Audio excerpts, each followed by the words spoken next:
Praise Lord. കർത്താവിന്റെ അതിപരിസമായി നാം വാഴ്ത്തപ്പെടട്ടെ. ഈ നല്ല സമയത്ത് ഓർത്ത് ദൈവത്തെ സ്തുതിക്കുകയും വാഴ്ത്തുകയും ചെയ്തു വിദേശങ്ങളിലും രാജ്യങ്ങളുമായിരുന്ന ദൈവവചനം കേൾക്കുന്ന എല്ലാ പ്രിയപ്പെട്ടവരും കർത്താവായ യേശുക്രിസ്തുവിന്റെ വിലയേറിയ നാമത്തിൽ സ്നേഹവന്ദനം. അല്പസമയത്തെ ദൈവത്തിന്റെ ചിന്തയ്ക്കായി ഒരു ദൈവവചന ഭാഗം വായിക്കുന്നു. 119 സങ്കീർത്തനം അതിന്റെ 11 വാക്യം. ഞാൻ നിന്നോട് പാപം ചെയ്യാതിരിക്കേണ്ടതിന് നിന്റെ വചനത്തെ ഹൃദയത്തിൽ സംഗ്രഹിക്കുന്നു. വളരെ അനുഗ്രഹിക്കപ്പെട്ട നല്ല തിരുവഴുത്തിനായി ഞാൻ ദൈവത്തെ സ്തുതിക്കുന്നു. ഒരിക്കൽ കൂടി ആവർത്തിച്ച് വചനം വായിക്കുകയാണ്. നിങ്ങൾ അതിനോടൊപ്പം ചേർന്ന് വായിച്ചാട്ട്. ഞാൻ നിന്നോട് പാപം ചെയ്യാതിരിക്കേണ്ടതിന് നിന്റെ വചനത്തെ ഹൃദയത്തിൽ സംഗ്രഹിക്കുന്നു. Praise the Lord. Hallelujah.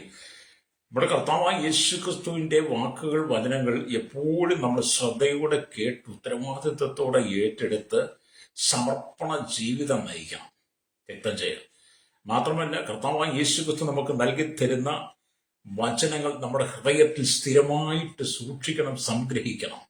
Praise the Lord. അത് നമ്മുടെ ജീവിതത്തിൽ പ്രായോഗികമാക്കി കൊണ്ടുവരണം. Praise the Lord. നമ്മുടെ ഹൃദയത്തിനകത്ത് ദൈവ സാന്നിധ്യം മാത്രമേ നിറയ്ക്കാവുള്ളൂ. നമ്മുടെ ഹൃദയത്തിൽ ദൈവ സാന്നിധ്യം മാത്രം. നമ്മൾ വായിച്ച വചനം ഒരിക്കൽ കൂടെ ഞാൻ നിങ്ങളോട് പറയട്ടെ. ഞാൻ നിന്നോട് പാപം ചെയ്യാതിരിക്കേണ്ടതിന് നിന്റെ വചനത്തെ ഹൃദയത്തിൽ സംഗ്രഹിക്കുന്നു എന്ന് സങ്കീർത്തനക്കാരൻ പറയുമ്പോൾ, ഈ വചനം വ്യാപകമായി ക്രൈസ്തവ വിശ്വാസികളുടെ ഹൃദയത്തിൽ ഈ വചനം സംഗ്രഹിച്ചിരുന്നെങ്കിൽ, ഇനി ക്രൈസ്തവ വിശ്വാസമല്ല മറ്റ് വിശ്വാസ മാർഗത്തിൽ നിൽക്കുന്നവരും ഈ തിരുവചനം ഒന്ന് വായിച്ച് ഗ്രഹിച്ച് ഈ വചനം അവരുടെ ഹൃദയത്തിൽ നിന്ന് സംഗ്രഹിച്ചിരുന്നെങ്കിൽ, മനുഷ്യൻ ഒരിക്കലും തുറന്നടപ്പുകാരനോ കള്ളുകുടിയനോ പെണ്ണുപിടിയനോ അല്ലെങ്കിൽ വ്യഭിചാരിയോ ബ്ലേഡുകാരനോ ഭൂമാവികളോ തല്ലുകാരനോ വെട്ടുകാരനോ കുത്തുകാരനോ കൊലപാതകനോ ഒരു തീവ്രവാദിയോ ഭീകരവാദിയോ വർഗീയവാദിയോ ലഹരിക്ക് അടിമപ്പെട്ടവനോ കുടുംബകലഹക്കാരനോ ഒന്നും ആകില്ലായിരുന്നു ഈ വചന ഹൃദയത്തിൽ ഉണ്ടായിരുന്നെങ്കിൽ. ഈ വചനമില്ലാതെ പോയതാണ് മനുഷ്യൻ പാപത്തിന്റെ ആഴത്തിൽ വീണു പോയത്. ആ ഒരു സാഹചര്യത്തിൽ നിന്നാണ് ദൈവം ഒരു ചെറിയ കൂട്ടത്തെ വിളിച്ച് വേർതിരിച്ച് ദൈവത്തോട് പാപം ചെയ്യാതിരിക്കാൻ വേണ്ടി ഈ വചനം അവരുടെ ഹൃദയത്തിൽ വെളിപ്പെടുത്തി കൊടുക്കുന്നത്. ഒന്നുകൂടെ ഞാൻ പറയട്ടെ, ഇവിടുത്തെ വേറിട്ട കൂട്ടം എന്ന് പറയുന്ന പെന്തക്കോസ്തിന്റെ വിഭാഗത്തിനകത്ത്, ഹല്ലേലൂയ.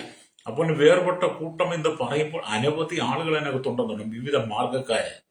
ഇപ്പോഴത്തെ കാലഘട്ടത്തിൽ ഒരുവൻ ന്യൂജൻ ദുരുപദേശങ്ങൾ കേട്ടുകൂടിയിട്ടുണ്ട്. അങ്ങനെയുള്ളവരുടെ ഹൃദയത്തിലും ഈ വചനം അവർ സംഗ്രഹിച്ചിരുന്നെങ്കിൽ നിശ്ചയമായിട്ട് ദൈവത്തോട് പാപം ചെയ്യില്ലായിരുന്നു. ഇന്നത്തെ ശുശ്രൂഷയ്ക്കകത്ത് പോലും വെള്ളം ചേർത്ത് മായം ചേർത്ത് കുമ്മായം പൂശിയുള്ള ശുശ്രൂഷകളാണ് ഇന്ന് സഭയിലും ഒക്കെ നടക്കുന്നത്. എസ്കേൽ പ്രവാചകന്റെ പുസ്തകം വായിക്കും, കുമ്മായം പൂശി എന്നൊക്കെ. അപ്പൊ ഇന്നത്തെ കാലഘട്ടത്തിൽ അങ്ങനെയൊക്കെയാ. പല ശുശ്രൂഷകളും വെള്ളപൂശലാണ്. കാരണം പണമാണ് അതിന്റെ മുമ്പിൽ. പലരുടെയും ദൈവം എന്ന് പറയുന്നവരുടെ വയറാണ്. ഹല്ലേലൂയ. അങ്ങനെയൊക്കെയുള്ള കാലഘട്ടത്തിലാണ് എസ്ര ഈ സങ്കീർത്തനം എഴുതി വെക്കുന്ന കാലഘട്ടത്തിൽ നമ്മോട് പറയുന്നത്, ഞാൻ നിന്നോട് പാപം ചെയ്യാതിരിക്കണം, നിന്റെ വചനത്തെ ഹൃദയത്തിൽ സംഗ്രഹിക്കുന്നു. ഇന്ന് പകൽ കേൾക്കുന്ന മാതാവേ, പിതാവേ, ശ്രോതാവേ, സഹോദര സഹോദരി, നീ ആരുമായിരിക്കട്ടെ, നീ ഏത് ദേശക്കാരനും ഏത് രാജ്യക്കാരനും ഏത് ഭാഷക്കാരനും, അല്ലെങ്കിൽ നീ ഏത് കുലത്തിൽപ്പെട്ടവനായിരുന്നാലും ഏത് സമുദായത്തിൽപ്പെട്ടവനായിരുന്നാലും, കർത്താവായ യേശുക്രിസ്തു ലോകത്തോട് വിളിച്ചു പറയുന്ന ദൈവത്തിന്റെ വചനം നിന്റെ ഹൃദയത്തിൽ സംഗ്രഹിച്ചാൽ, ഹല്ലേലൂയ, നീ ഒരിക്കലും ദൈവത്തോട് പാപം ചെയ്യത്തില്ല, രക്തം ചെയ്യും. പക്ഷെ വചനമില്ലാത്തത് കൊണ്ടാണ് മനുഷ്യൻ മുഴുവനും പാപികളായി മാറിയത്.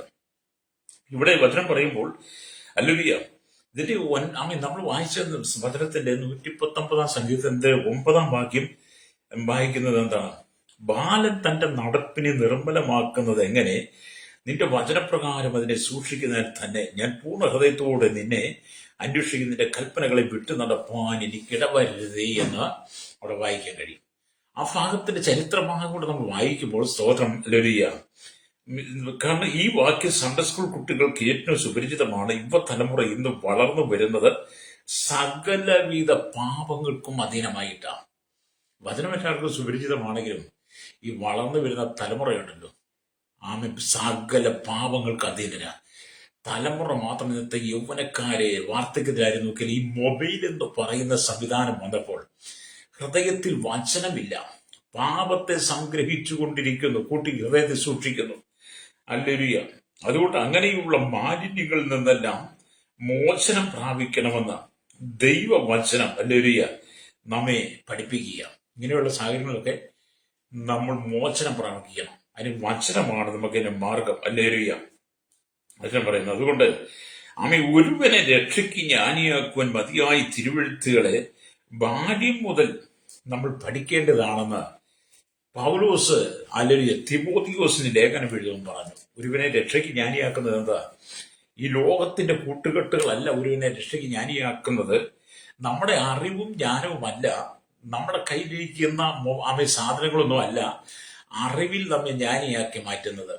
നമ്മളെ അറിവിൽ ജ്ഞാനിയാക്കി മാറ്റാൻ, അറിവുള്ളവനാക്കി മാറ്റണമെങ്കിൽ ദൈവത്തിന്റെ വചനത്തിന് മാത്രമേ കഴിയുള്ളൂ. അതുകൊണ്ടാണ് പൗലോസ് ഹല്ലേലൂയ സ്തോത്രം വചനം പറയുമ്പോൾ ഇങ്ങനെ എഴുതിയത്. സ്തോത്രം ഹല്ലേലൂയ, എല്ലാ തിരുവെഴുത്തും ദൈവശ്വാസ്യമാകയാൽ എന്ന് പറയുന്നത്. ഹല്ലേലൂയ. എല്ലാ തിരുവെഴുത്തും ദൈവത്തിന്റെ ശ്വാസമാണ്. അതുകൊണ്ട് മനുഷ്യൻ എപ്പോഴും എന്ത് ചെയ്യണം? ഹല്ലേലൂയ, ദൈവത്തോട് ചേർന്നിരിക്കണം. ഹല്ലേലൂയ. എല്ലാ തിരുവെഴുത്തും ദൈവശ്വാസ്യമാകയാൽ ദൈവത്തിന്റെ മനുഷ്യൻ സകല സൽപ്രവർത്തിക്കും വക പ്രാപിച്ച് തികഞ്ഞവനാകേണ്ടതിന് ഉപദേശത്തിനും ശാസ്ത്രത്തിനും ഗുണീകരണത്തിനും നീതിയിലെ അഭ്യസനത്തിനും പ്രയോജനമുള്ളതാകുന്നു എന്ന് 2 തിമോഥെയോസ് ലേഖനം ഹല്ലേലൂയ 3-17 വാക്യം. അപ്പം വചനത്തിന് മാത്രമേ ഒരു മനുഷ്യനെ ജ്ഞാനിയാക്കുവാൻ കഴിവുള്ളവനാക്കി, പ്രാപ്തിയുള്ളവനാക്കി മാറ്റുവാൻ കഴിയുള്ളൂ. അതുകൊണ്ട് തിരുവെഴുത്തിന്റെ പ്രാധാന്യതയെ നമ്മൾ മനസ്സിലാക്കിക്കൊണ്ട് വേണം നമ്മുടെ ജീവിതത്തെ മുന്നോട്ട് കൊണ്ടുപോകാൻ. പാപത്തിന്റെ ദാസനായി ജീവിച്ച് ഈ ലോകത്തിന്റെ പാപസുഖങ്ങളെല്ലാം അനുഭവിച്ച് നിങ്ങൾ മുമ്പോട്ട് പോയാൽ നിങ്ങളുടെ ജീവിതത്തിന്റെ അവസാനം നിങ്ങൾ നിത്യമായ നരകത്തിലേക്ക് പോകും. മനുഷ്യൻ പറയുന്ന പോലെ ഇവിടെയല്ല സുഖ സൗകര്യങ്ങൾ. ഇവിടുത്തെ ഉൽപ്പന്നങ്ങൾ, ഇവിടുത്തെ പ്രൊഡക്ഷനൊക്കെ, ഇവിടുത്തെ ഓരോ സംരംഭങ്ങളും നിങ്ങളെ മയക്കി, നിങ്ങളെ കറക്കിയെടുത്ത്, നിങ്ങളെ അവന്റെ അധീനതയിലാക്കി നിങ്ങളുടെ പണം ശേഖരിക്കുക എന്നുള്ളതാണ് അവരുടെ ലക്ഷ്യം. അത് മുഖാന്തരം നിങ്ങളെ പാപത്തിലേക്ക് തള്ളിയിടുകയാണ്. ഹല്ലേലൂയ. ഈ ലോകത്തിലെ വെറുക്കൂത്തുകൾ, കൂത്തുകാഴ്ചകളൊക്കെ കണ്ട് നിങ്ങൾ അതിനകത്ത് മയങ്ങി വീഴരുത്. സ്വഭാവി, നീ മാനസാന്തരപ്പെട്ട് മടങ്ങി വരണം. രക്തം ചെയ്യും. ദൈവത്തിന്റെ വചനം നിന്റെ ഹൃദയത്തിൽ സംഗ്രഹിച്ചാൽ, അത് നിന്റെ മക്കളെ പഠിപ്പിച്ചാൽ, നിന്റെ കുടുംബത്തിൽ നീ ഇത് വായിച്ച് മറ്റു മക്കളിന്റെ മാതാപിതാക്കളെ കേൾപ്പിച്ചാൽ, അവരുടെ ഹൃദയത്തിൽ വചനം നിറയുമ്പോൾ അവർ ദൈവത്തോട് പാപം ചെയ്യുകയില്ല. രക്തം ചെയ്യും. ഇവിടുത്തെ ഭരണ സംവിധാനങ്ങൾ, ഇവിടുത്തെ രാഷ്ട്രീയ പാർട്ടികൾ, മത നേതാക്കന്മാർ, മതത്തിന്റെ ശക്തികൾ എല്ലാം എന്താണ് ചെയ്യുന്നത്? പാപം. ഹല്ലേലൂയ. ഇന്നത്തെ ഏറ്റവും കൂടുതൽ പാപം ചെയ്യുന്ന ആരാന്ന് ചോദിച്ചാൽ ജനം പറയും ജനങ്ങളാണ് പറയും. ഞാൻ പറയും ജനങ്ങൾ ഇവിടുത്തെ ഭരണാധിപന്മാരാ. ഭരണാധിപന്മാർ എത്രമാത്രം പീഡന കേസുകൾ കുടുങ്ങുന്നു, എന്തെല്ലാം പ്രശ്നങ്ങൾ. അങ്ങനെ പീഡിപ്പിക്കപ്പെടുന്ന ഒരുപാട് പേര് സമൂഹത്തിൽ ഒറ്റപ്പെടുന്നു. അതല്ല, അവരുടെ പേര് പീഡന കേസുകൾ ഉണ്ടാക്കാൻ അനവധി സഹോദരിമാർ ഇറങ്ങിയിട്ടുണ്ട്. അവരെ പിന്നെ എടുത്തുകൊണ്ടുപോയി ഉദ്ഘാടനങ്ങൾക്കൊക്കെ തീർത്തി ലക്ഷങ്ങൾ കൊടുക്കുക. അതിനുവേണ്ടിയൊക്കെ ഒരുപാട് നീചന്മാരായിരിക്കുന്നവരും ഉണ്ട്. പാപത്തെ പ്രോത്സാഹിപ്പിക്കുന്നവർ, പാപത്തെ അല്ലെങ്കിൽ അതിനുവേണ്ടി പാപത്തിന് സ്വാധീനം കൊടുക്കുന്ന അനവധി ആളുകളുണ്ട്. പണം കൊണ്ടും പാപം ചെയ്യും. അല്ലെങ്കിൽ പണമാണ് പാപം എന്ന് പറയുന്നത്. ഇവിടെ നമ്മുടെ ഹൃദയത്തിൽ വചനം സംഗ്രഹിക്കുന്നതിന് പകരമായി നമ്മുടെ മനസ്സിനകത്ത് എല്ലാ കയ്പും ദുഷ്ടതയും കടന്നുകൂടി. അതുകൊണ്ടാണ് നമ്മൾ കൊലോസ്യ ലേഖനം വായിക്കുമ്പോൾ ഇങ്ങനെ വായിക്കുന്നു. ഹല്ലേലൂയ. കൊലോസ്യ ലേഖനത്തിൽ ഇങ്ങനെയുണ്ട്. സ്തോത്രം. കൊലോസ്യ ലേഖനം 3-ാം അധ്യായം അതിന്റെ 5 തൊട്ട് ഹല്ലേലൂയ വാക്യങ്ങൾ വായിക്കുകയാണെന്ന്. ആകയാൽ ദുർനടപ്പ്, അശുദ്ധി, അതരാഗം, ദുർമോഹം, വിഗ്രഹാരാധനയായിരിക്കുന്ന അത്യാഗ്രഹം, ഇങ്ങനെ ഭൂമിയിലുള്ള നിങ്ങളുടെ അവയവങ്ങളെ മരിപ്പിക്കുവിൻ. ഈ വക നിമിത്തം ദൈവകോപം അനുസരണഘട്ടമേൽ വരുന്നു. ഹല്ലേലൂയ. അതുകൊണ്ട് ഇങ്ങനെയുള്ള പ്രവൃത്തികൾ നിങ്ങൾ പിന്നോക്കം മാറണമെന്ന് ആ വാക്യത്തിൽ വായിക്കുന്നവർ മാതൃകാപരമായ ഒരു ക്രൈസ്തവ ജീവിതം നയിക്കണമെങ്കിൽ ദൈവത്തിന്റെ വചന ഹൃദയത്തെ സംഗ്രഹിക്കണം. ദൈവത്തിന്റെ വചന ഹൃദയത്തിൽ സംഗ്രഹിക്കുന്നവർക്ക് മാത്രമേ മാതൃകാപരമായ ജീവിതം നയിക്കാൻ കഴിയുള്ളൂ. ദൈവത്തോട് ചേർന്നിരിക്കാൻ കഴിയുള്ളൂ. അവർക്ക് മാത്രമേ ദൈവത്തോട് പാപം ചെയ്യാതിരിക്കാൻ കഴിയുള്ളൂ. കാരണം വചന ഹൃദയത്തിലുണ്ട്. ഇവിടെ പറയുമ്പോൾ വിശ്വാസിയുടെ ജീവിതത്തിൽ മരിപ്പിക്കേണ്ടതായ അല്ലെങ്കിൽ 5 കാര്യങ്ങളെ കുറിച്ചാണ് ഈ കൊലോസ് ലേഖനം 3-ാം അധ്യായം 5-ാം വാക്യത്തിൽ പറയുന്നത്. അവിടെ ഈ 5-ാം വാക്യത്തിൽ 5 കാര്യങ്ങൾ നമ്മുടെ ജീവിതത്തിൽ മരിപ്പിക്കണമെന്ന് ഹല്ലേലൂയ പറയാണ്. സ്തോത്രം. ഹല്ലേലൂയ. അതുകൊണ്ടാണ് പറഞ്ഞത് എന്താണ് 5 കാര്യങ്ങൾ. 1 ദുർനടപ്പ്, 2 അശുദ്ധി, 3 അതിരാഗം, 3 ദുർമോഹം, 4 വിഗ്രഹാരാധന, അത്യാഗ്രഹം. ഈ 5 കാര്യങ്ങളെ നിങ്ങളുടെ ജീവിതത്തിൽ നിങ്ങൾ എടുത്ത് നീക്കിക്കളയണം. അല്ലേലൂയ. എന്നിട്ട് ക്രിസ്തുവിനോടുകൂടെ നിങ്ങൾ മരിച്ചടക്കപ്പെട്ട് ഉയർത്തെഴുന്നേറ്റ ആ സ്വർഗീയ അനുഭവത്തിൽ നിങ്ങൾ ജീവിക്കണം. അവന്റെ മരണപുനരുത്ഥാന ആട്ടോട് നീ പങ്കാളിയായി മാറണം. ദൈവത്തിന്റെ വചനം നിന്റെ ഹൃദയത്തെ സംഗ്രഹിക്കണം. ഹല്ലേലൂയ. പാപത്തിന്റെ വശീകരണത്തിനകത്ത് വീണ് കിടക്കുന്ന ശ്രോതാവ്, ഈ പാപം നിന്റെ നരകത്തിലേക്ക് കൊണ്ടുപോകുമ്പോൾ ഇന്ന് പകൽ ഒരിക്കൽ കൂടി നിന്റെ കാതുകൾക്ക് വചനം കേൾക്കുന്ന നിന്റെ ആത്മാവിൽ വചനം ഗ്രഹിക്കത്തക്ക നിലയിൽ ദൈവത്തിന്റെ ആത്മാവ് ഈ വചനം എന്നോട് പറയുന്നത്, നിന്റെ ജഡത്തിലെ 5 വിധ പ്രവർത്തികൾ വിട്ട് നീ മാനസാന്തരപ്പെട്ട് മടങ്ങി വരാൻ വേണ്ടിയിട്ട് രക്തം ചെയ്യും. യുവക്കന്മാരോടൊക്കെ പറയുക, തലമുറയോട് പറയുക, നീ പാപത്തെ വിട്ട് മടങ്ങി വന്ന വചനം നിന്റെ ഹൃദയത്തെ സംഗ്രഹിക്കണം. ഹല്ലേലൂയ. അപ്പം ക്രിസ്തുവിനോട് കൂടെ മരിച്ചിരിക്കുന്ന വിശ്വാസിയുടെ അവയവങ്ങൾ പിന്നെയും ഹല്ലേലൂയ മരിപ്പിക്കേണ്ട ആവശ്യമുണ്ടോ എന്നുള്ള ചോദ്യമുണ്ട്. ഹല്ലേലൂയ. എന്നാൽ ഇവിടെ പറയുന്ന ഭൂമിയിലുള്ള അവയവങ്ങളെയാണ് മരിപ്പിക്കാൻ പൗലോസ് പറയുന്നത്. ഭൂമിയിലെ മോഹങ്ങൾ കൊണ്ട് നിറയപ്പെട്ട ശരീരത്തെ അതിരാഗങ്ങളും ദുർമോഹങ്ങളും വിഗ്രഹാരാധന അത്യാഗ്രഹങ്ങൾ കൊണ്ട് ദുർനടപ്പ് അശുദ്ധി കൊണ്ട് നിറയപ്പെട്ടതിന്റെ ശരീരത്തെയാണ് മരിപ്പിക്കണമെന്ന് പറയുന്നത്. അല്ലെങ്കിൽ ഇവിടെ മരിപ്പിക്കുക എന്നതിന് നിർജീവമാക്കുക, ശക്തിഹീനമാക്കുക എന്നെല്ലാം അർത്ഥമുണ്ട്. അല്ലെങ്കിൽ അപ്പം പാപത്തിൽ മരിച്ച് പുതിയ സൃഷ്ടിയായി തീർന്നുവെങ്കിലും വിശ്വാസികൾ ഇപ്പോഴും പാപത്തിന് അധീനമായ ശരീരത്തിൽ വസിക്കുന്നു.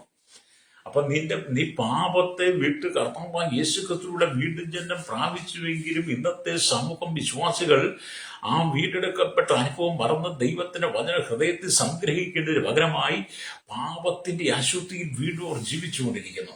ഹല്ലേലൂയ. പിന്നെ സ്വോത്രം പറഞ്ഞുകൊണ്ടോ പ്രൈസലോട് പറഞ്ഞുകൊണ്ടോ അന്യഭാഷ പറഞ്ഞുകൊണ്ടോ പിന്നെ സ്വർഗത്തിൽ പോകുന്നില്ല കേട്ടോ.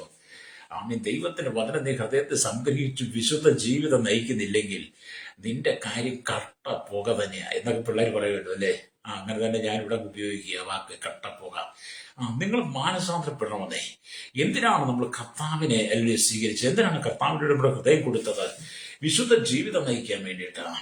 അതുകൊണ്ടാണ് നമ്മൾ ഈ സ്തോത്രം 1 തീമോഥെയോസ് ലേഖനം 4-ാം അധ്യായം ഹല്ലേലൂയ സ്തോത്രം ഹല്ലേലൂയ നമ്മളൊക്കെ വായിക്കുമ്പോൾ കാണാൻ കഴിയുന്നുണ്ട്. ഹല്ലേലൂയ. നമ്മൾ ഹല്ലേലൂയ ദൈവത്തിന്റെ ഇഷ്ടമൊക്കെ നമ്മുടെ ശുദ്ധീകരണമാണെന്നൊക്കെ നമ്മൾ വായിക്കുന്നുണ്ട്.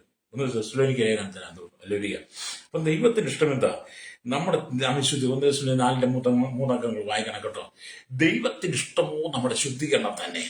അല്ലേ? അപ്പം ദൈവം നമ്മുടെ ജഡത്തിന്റെ പ്രവൃത്തികളെ ഇഷ്ടപ്പെടും. ദൈവത്തിന് ഇഷ്ടം എന്താ? ശുദ്ധീകരണമാണ്.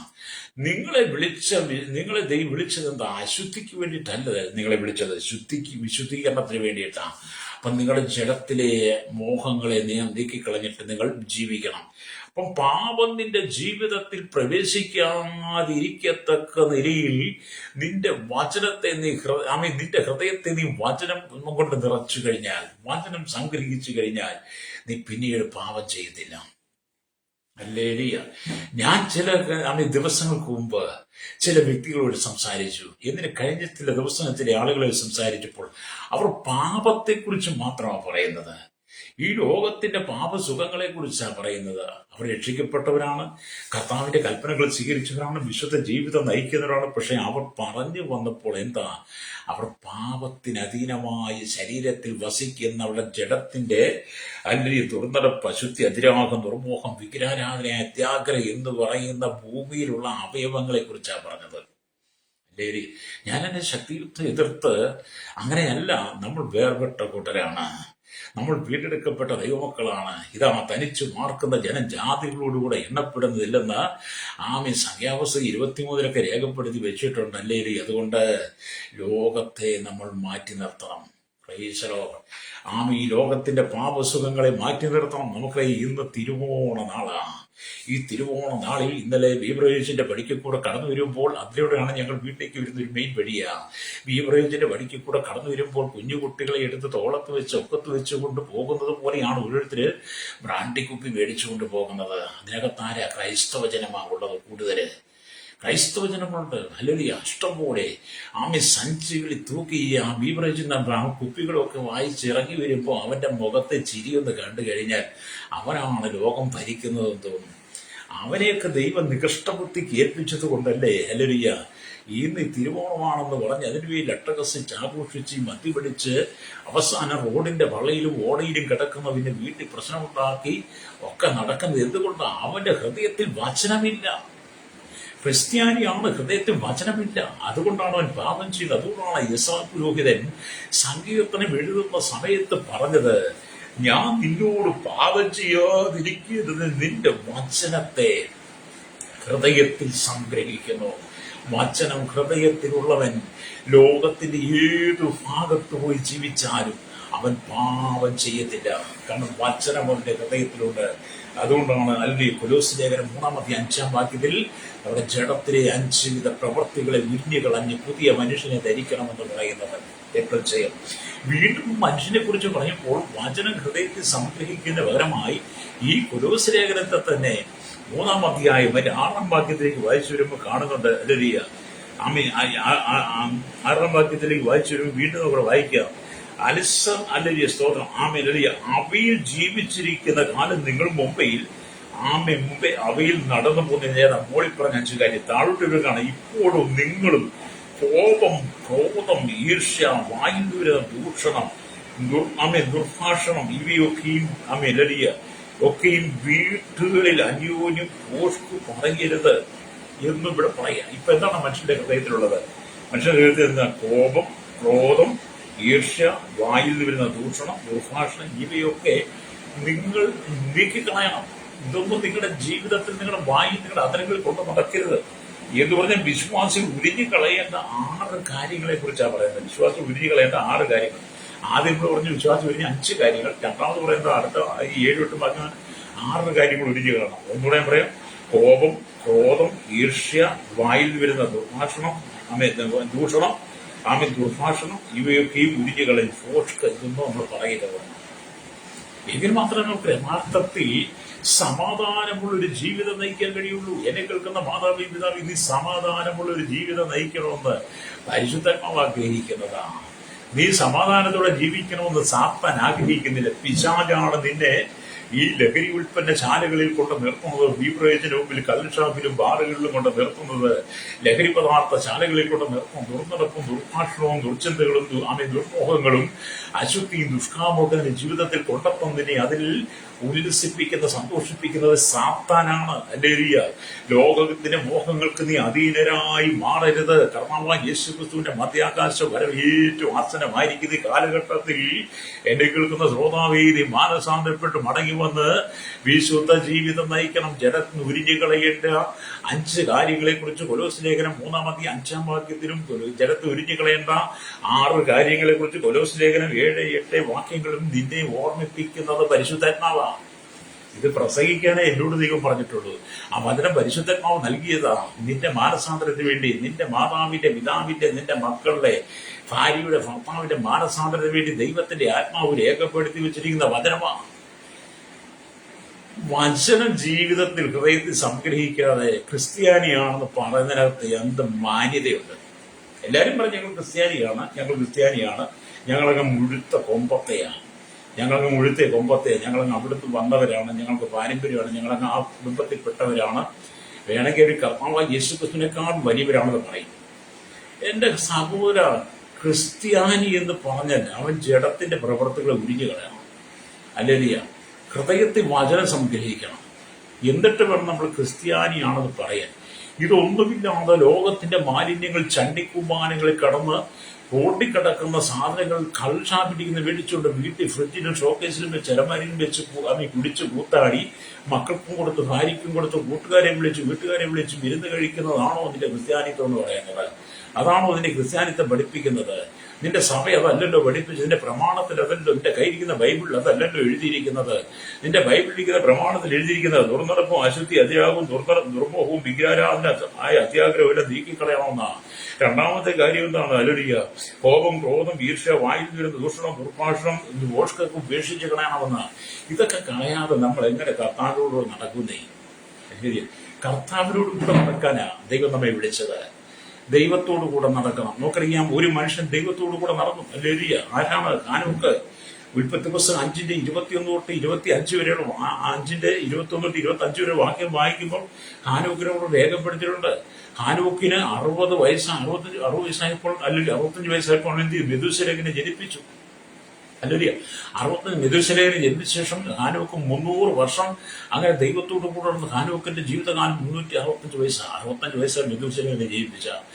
അല്ലല്ല, അതിനുശേഷം 300 വർഷം ദൈവത്തോടു നടന്നു. അതുകൊണ്ട് ഹാനോക്ക് ദൈവത്തോടു കൂടെ നടന്നതുപോലെ നീ ദൈവത്തോടു കൂടെ നടക്കണമെന്ന് നീ ഉണ്ടാകുന്നതിന് മുമ്പേ വചനം എഴുതി വെച്ചിട്ടുണ്ട്. അല്ലേ എലിയ?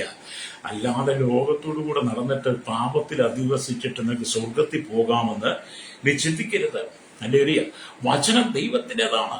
അതിൽ 119 സങ്കീർത്തനം എഴുതിയിരിക്കുന്ന എസ്രാ ശാസ്ത്രി ശക്തമായിട്ട് പറയുക എന്ന് പറഞ്ഞാൽ, മേൽപ്പറഞ്ഞ വചനം 119 സങ്കീർത്തനമെല്ലാം കാണാം. വേദപുസ്തകത്തിലുള്ള സകല അധികാരങ്ങളിൽ വെച്ച് ഏറ്റവും നീളമേറിയതും അധികമായി വചനമുള്ളതും അതിശ്രദ്ധേയമായ വചനങ്ങളും പ്രമാണങ്ങളും ചട്ടങ്ങളും വിധികളും കൽപ്പനകളും പ്രമാണങ്ങളും എല്ലാം ആചരിക്കണമെന്ന് അതിശക്തമായ രീതിയിൽ വചനത്തിന്റെ നിയമത്തിന്റെ വ്യവസ്ഥയ്ക്കനുസരിച്ച് ആ വചനം പാലിക്കത്തക്ക നിലയിൽ പുരോഹിതൻ ഈ വചനം നമുക്ക് എഴുതി തന്നതാണ്.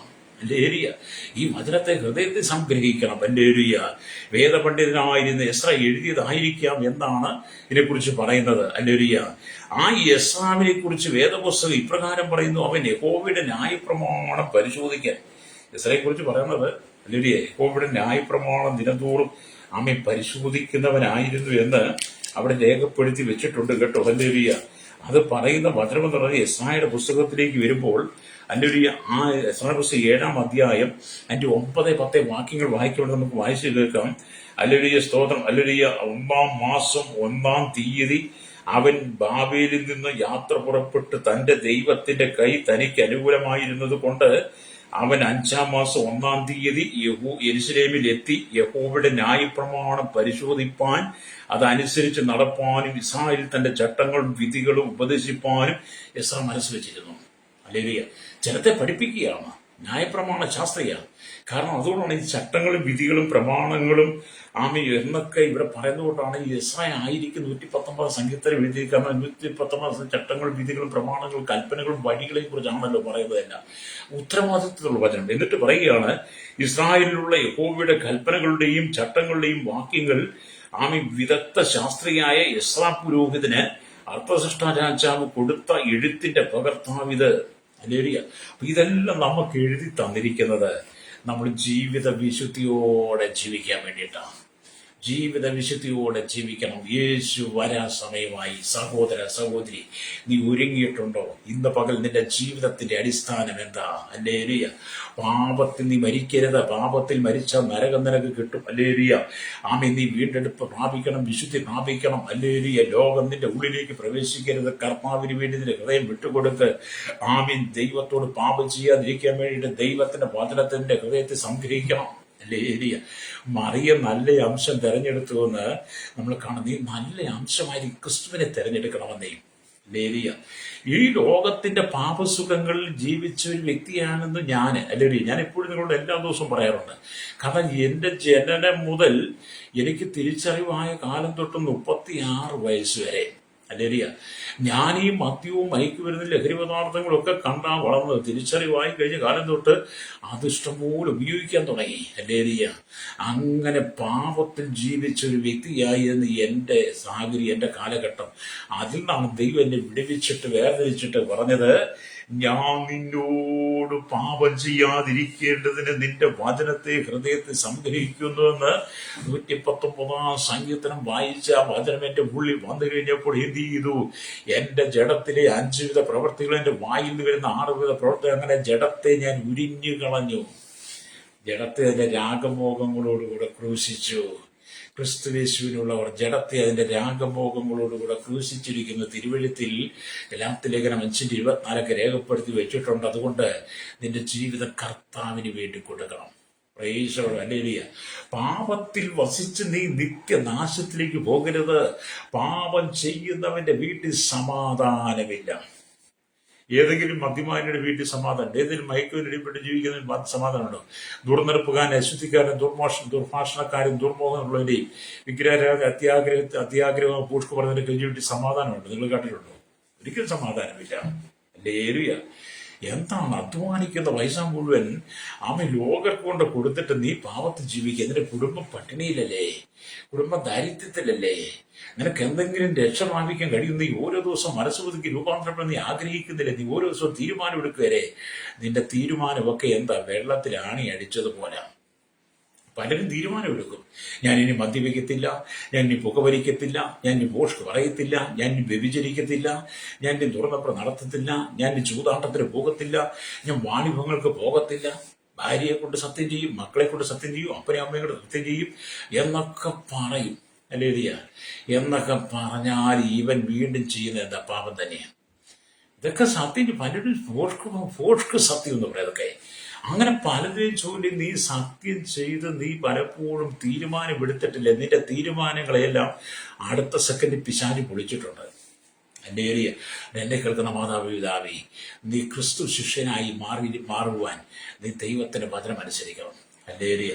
ഇവിടുത്തെ ക്രിസ്തുവിന്റെ ശിഷ്യനായി ജീവിക്കണമെന്നാണ് ദൈവം നമ്മെ കുറിച്ച് ആഗ്രഹിക്കുന്നത്. യേശുവിന്റെ മക്കളായിട്ട് അല്ലെങ്കിൽ പ്രിയ മക്കളായിട്ട്. ഇതൊക്കെ നമ്മൾ കർത്താവിന്റെ പദവികളാകട്ടോ. അല്ലാതെ ഇവിടുത്തെ രാഷ്ട്രീയക്കാരുടെ, ഇവിടുത്തെ മതങ്ങളിലെ, ഇവിടുത്തെ ഗുരുക്കന്മാരുടെ വിവിധ മേഖലകളിലുള്ള ഇവിടുത്തെ പിശാചിന്റെ ഒന്നും നിങ്ങൾ അടിയറ വെച്ച് പോകരുത്. സാത്താന്യ ആരാധന ഒരുക്കിക്കൊണ്ടിരിക്കുക. സാത്താന്യ ആരാധന കേരളത്തിന്റെ 14 ജില്ലകളിലുമായി തുടങ്ങി. ഹല്ലേലൂയ. സാത്താന്റെ ഓൺലൈൻ ഗ്രൂപ്പ് തുടങ്ങിക്കഴിഞ്ഞാൽ അനവധി ആളുകൾ ഇത് പെട്ടുപോയെന്നേ. കാരണം മദ്യപിച്ച് സുബോധം കെട്ടിട്ട് സാത്താനി ആരാധനക്കാരുടെ കൂടെ ചെന്ന് കൂടിയിട്ട് അവർക്ക് കൊടുക്കുന്ന മദ്യപിടിച്ചിട്ട് അവരുടെ ശരീരത്തെ മറന്ന്, അവരുടെ ശരീരത്തെ അശുദ്ധിക്ക് ഏൽപ്പിച്ച്, ശരീരത്തെ മുറിവേൽപ്പിച്ച്, ദണ്ഡിപ്പിച്ച്, ചോരയൊഴിപ്പിച്ച് പിശാചിനെ സേവിക്കുക അവര്. ഹല്ലേലൂയ. അതുകൊണ്ട് നിനക്കെന്ത് പ്രയോജനം കിട്ടി? അവന് പണം ഉണ്ടാകും, നിന്റെ ജീവിതം തകർന്നു. ഹല്ലേലൂയ. അതുകൊണ്ട് എന്നെ കേൾക്കുന്ന സ്നേഹിത, നീ മടങ്ങി വന്ന് മാനസാന്തരപ്പെട്ട വചനത്തെ നീ ഹൃദയത്തിൽ സംഗ്രഹിക്കണം. നിന്നെ നിർമ്മിച്ചവൻ, നിന്നെ സൃഷ്ടിച്ചവൻ, നിന്നെ ഉണ്ടാക്കിയവൻ അവൻ കർത്താവായ യേശുക്രിസ്തു യഹോവയായ ദൈവമാണ്. ദൈവത്തിന്റെ കരമാണ് നിന്നെ ഭൂമി നിർത്തിയിരിക്കുന്നത്. അതുകൊണ്ട് നീ പാപത്തിലേക്ക് വീണ് പോകരുത്. മാനസാന്തരപ്പെട്ട് മടങ്ങി വരണം. ഹല്ലേലൂയ. രക്തം ചെയ്യും. ഈ ലോകം നമുക്ക് അനുകൂലമല്ല, ഈ ലോകം നമുക്ക് പ്രതികൂലമാണ്. ഈ ലോകം നമുക്ക് ഒന്നിനും ഉപയോഗിക്കാൻ കൊള്ളുന്നില്ല. അത്രമാത്രം അശുദ്ധി കൊണ്ട്, ദുഷ്കാമം കൊണ്ട് നിറയപ്പെട്ടു കഴിഞ്ഞു. ദുഷ്പ്രവൃത്തി കൊണ്ട് ലോകം നിറയപ്പെട്ടു. ഏത് മനുഷ്യനെയും ഹല്ലേലൂയ വഴിതെറ്റിക്കുന്ന അനുഭവങ്ങളാണ്. രക്തം ചെയ്യും. അവിടെ കേൾക്കുന്ന മാതാവേ, പിതാവേ, നിങ്ങളുടെ മക്കളെ മാനസാന്തര യോഗ്യമായി ഫലം കായ്ക്കുവാൻ നിങ്ങളവരെ പഠിപ്പിക്കണം. മാതാപിതാക്കളോട് കൂടെ പറയട്ടെ, നിങ്ങളുടെ മക്കളെ മാനസാന്തരത്തിന് യോഗ്യമായി ഫലം കായ്ക്കുവാൻ നിങ്ങളുടെ മക്കളെ പഠിപ്പിക്കണം. മാത്രമല്ല, മാനസാന്തരത്തിന് യോഗ്യമായ ഫലം നിങ്ങൾ കായ്ച്ച് മക്കളുടെ മുമ്പിൽ അത് വെളിപ്പെടുത്തുകയും ചെയ്യണം. പ്രൈസറോ ലേലിയ. 2 ഭാഗമുണ്ട് കേട്ടോ. ഹല്ലേലൂയ. അപ്പൊ മാനസാന്തരത്തിന് യോഗ്യമായി ഫലം കായ്ച്ച് മക്കളുടെ മുമ്പിൽ നമ്മൾ അത് വെളിപ്പെടുത്തുമ്പോഴാണ് നമ്മുടെ മക്കളുടെ തലമുറയുടെ പ്രായോഗിക ജീവിതത്തിലും അവർ മാനസാന്തര യോഗ്യമായ ഫലം കായ്ക്കത്തുള്ളൂ. ഹല്ലേലൂയ. അതിനെന്തെങ്കിലും ചെറുപ്പകാലം തൊട്ടേ തിരുവെഴുത്ത് അവരുടെ ഹൃദയത്തിൽ പറഞ്ഞു കൊടുക്കണം. അല്ലെങ്കിൽ അവരുടെ ഹൃദയത്തിൽ സംഗ്രഹിക്കത്തക്ക നിലയിൽ പറഞ്ഞു കൊടുക്കണം. അല്ലാതെ ഒക്കത്തെടുത്ത് കൊച്ചിനെ ചോറ് എടുക്കുമ്പോൾ മൊബൈലും യൂട്യൂബും കാണിച്ച് അതിനകത്തെ അശ്ലീലം പറഞ്ഞു കൊടുത്തൊന്നും അല്ല. കാക്കയും പൂച്ചയും കാണിച്ച് വരട്ടിയല്ല മക്കളെ ചോറ് കൊടുപ്പിക്കേണ്ടത്, ചോറ് തെറ്റിക്കേണ്ടത്. ദൈവത്തെ കുറിച്ച് പറഞ്ഞു പഠിപ്പിക്കണം. അതില്ലാതെ പോയതാണ് ഈ തലമുറയെല്ലാം പിന്നെ വഴിതെറ്റി പോയത്. അതുകൊണ്ട് മടങ്ങി വേണം. കർത്താവ് തന്റെ വാക്കുകൾ വേദപുസ്തകത്തിൽ നമുക്ക് എഴുതി തന്നിരിക്കുന്നത് മാനവരാശിക്ക് വേണ്ടി നൽകപ്പെട്ട മഹത്തായ ദാനമാണ്. കർത്താവ് യേശുക്രിസ്തു തന്റെ വചനങ്ങൾ നമുക്ക് ഈ സത്യവേദ പുസ്തകം എഴുതി തന്നിരിക്കുന്നത് അല്ലെങ്കിൽ നമുക്ക് തന്നിരിക്കുന്ന മഹത്തായ ദാനമാണ്. ഇതിന്റെ പ്രാധാന്യത്തെക്കുറിച്ച് നിങ്ങൾക്ക് ഉണർവുണ്ടാകണം. ഹല്ലേലൂയ. ദൈവവചനത്തിന്റെ പ്രാധാന്യത്തെക്കുറിച്ച് നിങ്ങൾക്ക് ഒരു ഉണർവുണ്ടാകട്ടെ. ദൈവത്തിന്റെ പ്രാധാന്യത്തെക്കുറിച്ച് നീ ഉണരണം. ഹല്ലേലൂയ. മാത്രമല്ല, പൊന്നിനേക്കാളും തങ്കത്തെക്കാളും ആഗ്രഹിക്കത്തക്കതാണ് ഈ വചനം. പൊന്നിനേക്കാളും തങ്കത്തെക്കാളും തേനിനേക്കാളും തേക്കട്ടേക്കാളും മധുരമുള്ളതാണ് ദൈവത്തിന്റെ വചനം. ഈ ലോകത്തിൽ ഇത്രയും മധുരം തരുന്ന, സ്വാധീനം തരുന്ന, നമ്മളെ സ്വാധീനിക്കുന്ന, നമ്മെ ആശ്വസിപ്പിക്കുന്ന, സന്തോഷം തരുന്ന, സമാധാനം തരുന്ന, പ്രത്യാശ തരുന്ന ഒരു വചനമുണ്ടെങ്കിൽ സത്യവേദ പുസ്തകം മാത്രമേ ഉള്ളൂ. അത് തേനിനേക്കാളും തേൻകട്ടേക്കാളും മധുരമാണ്. ഹല്ലേലൂയ. 19-ാം സങ്കീർത്തനമൊക്കെ ഒന്ന് വായിച്ചു നോക്കണം കേട്ടോ. ഹല്ലേലൂയ. അവിടെ അതൊക്കെ രേഖപ്പെടുത്തി വെച്ചിട്ടുണ്ട്. എത്രയോ കാലങ്ങൾക്ക് മുമ്പേ ഈ വചനം നമുക്ക് സുപരിചിതമായി മനസ്സിലാക്കത്തക്ക നിലയിൽ ഈ വചനം മാത്രമല്ല, ഈ വേദപുസ്തകം എന്ന് പറയുന്നത് എല്ലാ ഭാഷകളിലും പ്രിന്റിങ് ചെയ്തുകൊണ്ടിരിക്കുകയാണ്. ലോകത്തിലുള്ള സകല ഭാഷകളിലേക്കും ബൈബിൾ പരിഭാഷപ്പെടുത്തിക്കൊണ്ടിരിക്കുക. അനവധി ആളുകൾ ആ വേലയിലുണ്ട്. അവർ ഓരോ രാജ്യത്തും ഓരോ ഗ്രാമങ്ങളിലും ചെന്ന് അവരുടെ ഭാഷകൾ പഠിച്ച് ലിപിയുണ്ടാക്കി അവരുടെ ഭാഷയിലേക്ക് ബൈബിൾ തർജ്ജമ ചെയ്ത് കൊടുത്തുകൊണ്ടിരിക്കുക. കാരണം ആ വചനങ്ങളുടെ ഹൃദയത്തിൽ സംഗ്രഹിക്കാൻ കർത്താവിന്റെ വരവ് താമസിക്കുന്നെങ്കിൽ ഒരു വലിയ കൂട്ടം ജനത്തിന്റെ പേരും കൂടെ ജീവന്റെ പുസ്തകത്തിൽ എഴുതി ചേർക്കുവാൻ ഹല്ലേലൂയ ആമേൻ കർത്താവ് പലരെയും ഉപയോഗിച്ചുകൊണ്ടിരിക്കുന്നു. രക്തം ചെയ്യും ഗ്ലോറി ഹല്ലേലൂയ. അത് ഇന്ന് പകരം കേൾക്കുന്ന മാതാവേ പിതാവേ, ഈ ലോകത്തിന്റെ ഇമ്പങ്ങളിലേക്ക് പോകാത്തതിന്റെ മക്കളെ വചനത്തിൽ വളർത്തണം. രക്തം ചെയ്യാം അല്ലെങ്കിൽ പാപത്തിന്റെ മാലിന്യ കൂമ്പാരങ്ങൾ എന്റെ നിങ്ങളുടെ കൺമുമ്പിലുണ്ട്. ഈ ഭൂമിയെ നോക്കി നീ പഠിക്കരുത്, ലോകത്തെ നോക്കി പഠിക്കരുത്, ഭരണ സംവിധാനത്തെ നോക്കി പഠിക്കരുത്. ഈ ലോകത്തിന്റെ ഒന്നിനെ കണ്ട് നീ പഠിക്കരുത്. മക്കളെ ദൈവത്തെക്കുറിച്ച് പറഞ്ഞു പഠിപ്പിക്കണം. നീയും ദൈവത്തെക്കുറിച്ച് അറിഞ്ഞ് പഠിപ്പിക്കണം. നീ ഒരു കലഹക്കാരനാകരുത്, നീ ഒരു വീലുകുടിയാനാകരുത്, നീ ഒരു ദുർമോഹിയാകരുത്, നീ ഭൂഷ്കിൽ പ്രിയപ്പെടുന്നവനാകരുത്. ഹല്ലേലൂയ. ചേട്ടത്തെ നീ ക്രൂശിക്കണം. രക്തം ചെയ്യാം ഹല്ലേലൂയ. നിങ്ങൾ മടങ്ങി വന്ന് ദൈവത്തോട് ചേർന്ന് വസിക്കണമെന്ന്. രക്തം ചെയ്യാം. പാപഭംഗിരമായ ജീവിതം വിട്ട് വിശുദ്ധ ജീവിതം നയിക്കണം. അതുകൊണ്ടാണ് എബ്രായ ലേഖനം 12-ാം അധ്യായം അതിന്റെ 14-15 വാക്യം വായിക്കുമ്പോൾ എല്ലാവരോടും സമാധാനം ആചരിച്ച് ശുദ്ധീകരണം പ്രാപിപ്പാൻ ഉത്സാഹിക്കണം എന്ന് പറഞ്ഞാൽ എല്ലാവരോടും സമാധാനം ആചരിക്കണം. അവിടെ ജാതി മത വർഗ വർണ്ണ വ്യത്യാസമില്ലാതെ കുടില് തൊട്ട് കൊട്ടാരത്തിൽ വരെ പാർക്കുന്ന എല്ലാവരോടും നിങ്ങളുടെ ശത്രുക്കൾ കാണാം, നിങ്ങളുടെ മിത്രങ്ങൾ കാണാം, നിങ്ങളെ ഉപദ്രവിക്കുന്നവർ കാണാം, നിങ്ങളെ ചീത്ത പറയുന്നവർ കാണാം, നിങ്ങളെ അപമാനിക്കുന്നവർ കാണാം, നിങ്ങളെ പരിഹസിക്കുന്നവർ കാണാം, നിങ്ങൾക്ക് വളരെ ദോഷം ചെയ്യുന്ന അനവധി ആളുകൾ നിങ്ങൾക്ക് ചുറ്റും കാണാം. എങ്കിലും നമ്മുടെ കർത്താവ് പറയുന്നത് എല്ലാവരോടും സമാധാനം ആചരിച്ച് ശുദ്ധീകരണം പ്രാപിപ്പാൻ ഉത്സാഹിക്കുക. ശുദ്ധീകരണം കൂടാതെ ആരും ദൈവത്തെ കാണുന്നില്ല. Praise the Lord. അപ്പൊ എല്ലാവരോടും നമ്മൾ സമാധാനം ആചരിക്കണം. എല്ലാവരോടും സമാധാനം ആചരിക്കണമെങ്കിൽ നമ്മുടെ ഹൃദയത്തിൽ സമാധാനം ഉണ്ടായിരിക്കണം. നമ്മുടെ ഹൃദയത്തിൽ സമാധാനം ഉണ്ടെങ്കിൽ മാത്രമേ നമുക്ക് മറ്റുള്ളവരോട് സമാധാനം ആചരിക്കാൻ കഴിയുള്ളൂ. ഹല്ലേലൂയ. നമ്മുടെ ഹൃദയത്തിൽ സമാധാനം ഉണ്ടാകണം. എന്ത് ചെയ്യണം? ഞാൻ നിന്നോട് പാപം ചെയ്യാതിരിക്കുന്നതിന്റെ വചനങ്ങളെ ഹൃദയത്തിൽ സംഗ്രഹിക്കുന്ന പറഞ്ഞ വചനം നമ്മുടെ ഹൃദയത്തിൽ ഉണ്ടെങ്കിലേ നമുക്ക് സമാധാനം ഉണ്ടാകത്തുള്ളൂ. ചിലർക്ക് ഒരു സമാധാനമില്ല. ഞാൻ ഈ സുവിശേഷം പറയുന്നതൊക്കെ പല വീടുകളും പല ആൾക്കാരോട് സംസാരിക്കും. അവരെല്ലാം പറയും എന്റെ മാസേ സമാധാനമില്ല, കുടുംബത്തിൽ സമാധാനമില്ല, കുടുംബ ജീവിതത്തിൽ സമാധാനമില്ല. ഭർത്താവിനെ കൊണ്ട്, ഭാര്യയെ കൊണ്ട്, അമ്മായിയമ്മയെ കൊണ്ട്, മക്കളെ കൊണ്ട്, അമ്മായിയപ്പനെ കൊണ്ട്, നാത്തുമാരെ കൊണ്ട്, സഭയ്ക്കകത്ത് ചെന്നാലും എവിടെ ചെന്നാലും സമാധാനമില്ല എന്നവർ. എന്തുകൊണ്ടാണ് സഹോദര സഹോദരി നിനക്ക് സമാധാനം നഷ്ടപ്പെട്ടു പോയത്? അല്ലേ? സമാധാനം നഷ്ടപ്പെട്ടു പോയത് ദൈവത്തിന്റെ വചനം നിന്റെ ഉള്ളിൽ ഇല്ലാത്തത് കൊണ്ടാണ്. വചനം നിന്റെ ഉള്ളിൽ ഉണ്ടായിരുന്നെങ്കിൽ നിനക്ക് സമാധാനം കിട്ടിയേനെ. വചനം നഷ്ടപ്പെട്ടപ്പോൾ നിന്റെ സമാധാനം പോയി. നീ ക്രിസ്തുവിൽ നടന്നു പോയപ്പോൾ നിന്റെ സമാധാനം നഷ്ടപ്പെട്ടു പോയി. നീ ലോകത്തിലേക്ക് കണ്ണുവെച്ചപ്പോൾ നിന്റെ സമാധാനം നഷ്ടപ്പെട്ടു പോയി. ലോകത്തിന്റെ മോഹങ്ങൾ നിന്റെ വന്നു കഴിഞ്ഞപ്പോൾ നിന്റെ ഹൃദയത്തിനകത്ത് അശുദ്ധി വന്നു. അശുദ്ധി നിന്റെ ഹൃദയത്തിൽ വന്നപ്പോൾ വിശുദ്ധി നഷ്ടപ്പെട്ടു പോയി. അതുകൊണ്ട് നിനക്കെല്ലാവരോടും സമാധാനം ആചരിപ്പാൻ കഴിയാത്ത വിധത്തിൽ നിന്റെ മനസ്സിനകത്ത് കോപവും ക്രോധയും ഈർഷ്യയും വായിൽ വരുന്ന ദൂഷണവും ദുർഭാഷണവും ഭോഷ്കും ഒക്കെ നിറയപ്പെട്ടു. അതിന് ഉത്തരവാദി നീ തന്നെയാണ്. ഹല്ലേലൂയ. ഈ സ്വന്തം മക്കൾ പിഴയ്ക്കുമ്പം നമ്മൾ അയലത്തെ കുഞ്ഞിനെയാണ് കുറ്റം പറയുന്നത്. ഞാൻ എപ്പോഴും പറയാറുണ്ട്, നമ്മുടെ മക്കൾ പിഴയ്ക്കുമ്പോൾ നമ്മൾ പറയുന്നത് ആ വീട്ടിലെ അവരുടെ മക്കൾ മുഖാന്തരമാണ്, അവരുടെ മോള് മുഖാന്തരം എൻ്റെ മോള് പിഴച്ചത്, അവരുടെ ചെറുക്കം മുഖാന്തരം എൻ്റെ ചെറുക്കം പിഴച്ചെന്ന് പറയുന്ന വിവരം കെട്ട മാതാപിതാക്കളോട് പറയട്ടെ, നിന്റെ മക്കള് പിഴച്ച അടുത്ത വീട്ടിലെ കുട്ടി മുഖാന്തരം അല്ലെന്ന്. നിന്റെ കുട്ടി പിഴച്ചത് നിന്റെ ജീവിതത്തിൽ മാതൃകയില്ലാത്തത് കൊണ്ടാണ്. നിന്റെ വീട്ടിൽ, നിന്റെ കുടുംബത്തിൽ, നിന്റെ ജീവിതത്തിൽ മാതൃകയില്ലാത്തത് കൊണ്ട് നീ ലോകത്തിന്റെ ഇമ്പങ്ങൾക്കനുസരിച്ച്, ലോകത്തിന്റെ വെറുപ്പത്തനുസരിച്ച്, ഇവിടുത്തെ മദ്യത്തിനും ലഹരി അടിപ്പെട്ട് നീ നിന്റെ ഭവനത്തിൽ കാഴ്ചവെച്ച് നിന്റെ ഭവനത്തിൽ ചെയ്തതാണ് നിന്റെ മക്കൾ കണ്ടു പഠിച്ചത്. അവന്റെ കാലേ പൊങ്ങി, അവൻ പ്രായമായി, അവൻ നിന്നെ പോലെ തന്നെ തുടങ്ങി. അതിന് നീ അടുത്ത വീട്ടിലെ കുട്ടിയല്ല പറയേണ്ടത്. നിന്റെ കുടുംബത്തിന്റെ നാശം നീ തന്നെയാണ് ചെയ്തത്. നിന്റെ മക്കളെ പിഴപ്പിച്ച് നീ തന്നെയാണ്. ഹല്ലേലൂയ. എന്നിട്ട് അടുത്ത വീട്ടിലെ ചേട്ടന്റെ ചേച്ചിയുടെ മക്കളെ കുറ്റം പറയുന്ന, ബൂഷ്ക്ക് വിളിച്ചു പറയുന്ന മണ്ടന്മാർ. ഹല്ലേലൂയ. മാനസാന്തരം മടങ്ങുകയാണ്. ഞാൻ നിങ്ങളോട് പറയട്ടെ, ഞാൻ 9-ാമത്തെ വയസ്സിൽ ഒരു തല്ലിപ്പൊളി ജീവിതം ആരംഭിച്ചു. 9 വയസ്സ്, ചെറിയ പ്രായം എന്ന് പറഞ്ഞാൽ എനിക്ക് തിരിച്ചറിയായപ്പോൾ എൻ്റെ വലിയ ഉപ്പാപ്പന്മാരൊക്കെ എനിക്ക് കണ്ടതെന്ന് ഞാൻ ഓർക്കുന്നുണ്ട്. തിരിച്ചറിയായിട്ടുണ്ട്. അങ്ങനെ ഞാൻ വളർന്നു വന്നപ്പോൾ ഞാൻ അവരെ കണ്ടുപിടിച്ചു. എൻ്റെ വല്യപ്പനും അപ്പനും എൻ്റെ അപ്പൻ്റെ അനിയന്മാരും എൻ്റെ വീട്ടിൽ വരുന്നതിലും കള്ളു കുടിക്കുന്നത് കണ്ട് അവർ പറഞ്ഞ ചീത്ത, അവർ പറയുന്നത്, അവരുടെ അടിപിടി ഉണ്ടാക്കുന്നത് കണ്ടാണ് ഞാൻ വളർന്നത്. അപ്പൊ എനിക്കൊരു 8-9 വയസ്സൊക്കെ ആയി കഴിയുമ്പോൾ ഞാനും അവരെ പോലെ അത് ചെയ്യാൻ തുടങ്ങി. എൻ്റെ ഭവനത്തിൽ നിന്ന് പഠിച്ചതാ. അന്നത്തെ എൻ്റെ അപ്പനും അമ്മയൊക്കെ പറഞ്ഞു, അയ്യോ അവന് അവരുടെ പിള്ളേരോട് കൂട്ടുകൂടി അവരോടൊപ്പം നടന്നു, അവരുടെ പിള്ളേരെ എൻ്റെ മക്കളെ പഠിപ്പിച്ച് എൻ്റെ അമ്മയും അപ്പനും തെറി പറഞ്ഞ് റോഡിലിറങ്ങി വന്നിട്ടുണ്ട്. അവർക്ക് വിവരമില്ലായിരുന്നു. എൻ്റെ അപ്പനും അമ്മയ്ക്കൊരു വിവരം ഉണ്ടായാൽ മതിയായിരുന്നു മക്കള് പിഴയ്ക്കുന്നത് സ്വന്തം കുടുംബത്തിൽ നിന്നാണെന്ന്. ഇന്നോകൾ എന്നെ കേൾക്കുന്ന മാതാപിതാവേ, നിന്റെ മക്കള് പിഴയ്ക്കാതിരിക്കണമെങ്കിൽ ഈ കർത്താവിന്റെ വചനയുടെ ഹൃദയത്തിൽ പറഞ്ഞു കൊടുക്കണം.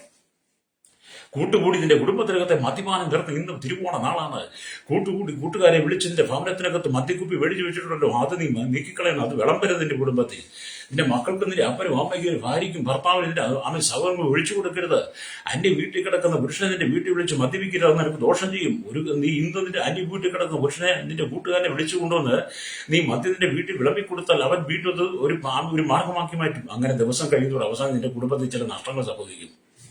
അങ്ങനെ എത്ര കുടുംബങ്ങൾ ഇവിടെ പേര് പറയാൻ പറ്റില്ല, ചിലർക്ക് പേര് പറഞ്ഞേ. പ്രാർത്ഥിക്കാൻ വന്ന വിഷയങ്ങളാ അല്ലേ? പ്രാർത്ഥിക്കാതെ കൂട്ടുകൂടിയതാ. വീട്ടിൽ നിന്ന് കണ്ടുപിടിച്ച് അവസാനം ഭാര്യ നഷ്ടപ്പെട്ടു പോയി, മക്കൾ നഷ്ടപ്പെട്ടു പോയി, ബന്ധവൻ ഇറക്കിക്കൊണ്ടുപോയി. എത്ര സംഭവങ്ങൾ. നീ മാനസാന്തരപ്പെടണം. മനസാന്തരം മടങ്ങുക. നീ വിശുദ്ധ ജീവിതം നയിക്ക്. നിന്റെ കുടുംബത്തിനകത്ത് അശുദ്ധി നീ നീക്കിയെടുക്കണം. നീ നിന്റെ കുടുംബത്തിനകത്ത് നീ കൂട്ടുകാരനെ വിളിച്ചുകൊണ്ട് മദ്യം വിളമ്പിക്കഴിഞ്ഞാൽ അവിടെ നിന്റെ വീടിനകത്ത് നീ മദ്യം വലിയ നീ ലാഭിഷ് ചെയ്ത് കുടിക്കാൻ തുടങ്ങിയാൽ നിന്റെ വീട്ടിനകത്ത് തുറന്നെടുപ്പും അശുദ്ധിയും അതിരാകവും ദുർമുഖവും ഒക്കെ പെരുകാൻ തുടങ്ങും. ദുഷ്കാമം പെരുകും. നിനക്ക് തന്നെ നഷ്ടം. അതുകൊണ്ട് നീ മാനസാന്തരപ്പെട്ട് മടങ്ങി വേണം. ഇത് ഉണ്ടാകാതെ ഇങ്ങനെയുള്ള അശുദ്ധമായ രീതിയിലേക്ക് നിങ്ങൾ പോകാതിരിക്കാൻ വേണ്ടിയിട്ടാണ് യെസ്രാ പുരോഹിതൻ വചനം എഴുതി പറഞ്ഞത്, ഞാൻ നിന്നോട് പാപം ചെയ്യാതിരിക്കേണ്ടതിന് നിന്റെ വചനത്തെ ഹൃദയത്തിൽ സംഗ്രഹിക്കുന്നു. രക്തം ചെയ്യാം. Hallelujah, glory. നിങ്ങൾക്ക് ഇന്ന് പകൽ എന്നോടൊപ്പം വചനം പറയാൻ പറയുമോ? ജീവിതത്തിന്റെ പാപത്തിന്റെ ചെളിക്കുണ്ടി വീണ് കിടന്നവനാ ഞാൻ. ചണ്ടി കൂമ്പാരങ്ങളുടെ നടുവിൽ നിന്നാ ദൈവം എന്നെ വിളിച്ചു വേർതിരിച്ചത്. അതുകൊണ്ട് എന്നെ കേൾക്കുന്ന മാതാവ്, ഈ ചണ്ടി കൂമ്പാരങ്ങൾ നടുവിൽ നിന്ന് വിളിച്ചു വേർതിരിച്ച ദൈവം എന്റെ ഹൃദയത്തിനകത്ത് വചനം തന്നു. എന്തിന്? ദൈവത്തോട് പാപം ചെയ്യാതിരിക്കുവാൻ. ആ വചനം എന്റെ ഹൃദയത്തിൽ ഞാൻ സംഗ്രഹിച്ചത് കൊണ്ടാണ് ഞാൻ ഈ ദൈവത്തിന് വചനം വിളിച്ചു പറയുന്നത്, അനുഭവം വിളിച്ചു പറയുന്നത്. അതുകൊണ്ട് ആരെയും പേടിക്കത്തില്ല. രക്തം ചെയ്യും. ആരെയും പേടിക്കേണ്ട കാര്യമില്ല, ആരെയും ഭയപ്പെടേണ്ട കാര്യമില്ല. എന്റെ ജീവിതത്തിൽ എനിക്ക് ലഭിച്ച നന്മയാ, എന്റെ ജീവിതത്തിൽ എനിക്ക് ലഭിച്ച അനുഗ്രഹമാണ്, സമാധാനമാണ് ഞാൻ വിളിച്ചു പറയുന്നത്. അതുകൊണ്ട് എന്നെ കേൾക്കുന്ന അവസ്ഥ അമ്മ കർത്താവിന്റെ വചനം നിങ്ങളിലേക്ക് ഇറങ്ങി വരുമ്പോൾ പാപമോചനം ലഭിക്കുന്നു. കർത്താവിന്റെ വചനം നിങ്ങളുടെ ഹൃദയത്തിലേക്ക് വരുമ്പോൾ പാപമോചനം. അവന്റെ വാക്കുകൾ നിങ്ങളുടെ ഉള്ളിൽ ഉണ്ടായിരിക്കുമ്പോൾ നിങ്ങൾ വിശ്വാസമുള്ളവരായിരിക്കും. അപ്പം വചനം നിങ്ങളുടെ ഉള്ളിൽ വരുമ്പോൾ നിങ്ങൾക്ക് പാപമോചനം. കർത്താവായ യേശുക്രിസ്തുവിന്റെ വാക്കുകൾ നിങ്ങളുടെ ജീവിതത്തിലേക്ക് വരുമ്പോൾ നിങ്ങൾക്ക് സമാധാനം ഉണ്ടാകും.